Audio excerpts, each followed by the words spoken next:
Every time the father went to the supermarket, he told his son to stand outside and keep his eyes wide open. Once the boy got into the zone, the bottles in his father's arms disappeared. He only spent the price of a pack of gum and could easily walk out of the store.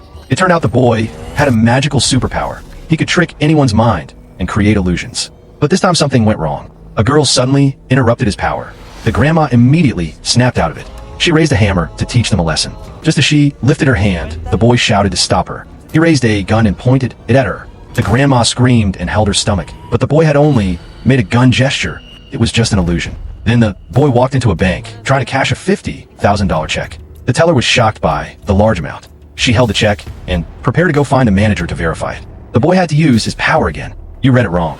This is only a $5,000 check. When the cashier checked again, the check really only said $5,000. She immediately apologized and handed him the money. When the boy walked out of the bank, the illusion disappeared. The check in the teller's hand turned into a newspaper. She panicked and called the police. The boy had already jumped into his father's car. He just lightly turned the rearview mirror. The pursuing police suddenly felt a chill.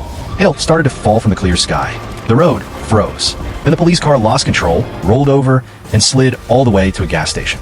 The moment the car stopped, he realized nothing seemed to have happened. The boy went to the hospital to see his mother. She had been asleep for many years. He gently held her cold hand and tried to wake her with his power, but his mother only woke up briefly. As she looked at how the boy had grown, she couldn't help shedding tears. Soon her illness returned. The boy cried with tears streaming down his face. Even with his powerful abilities, he still couldn't save the one he loved most.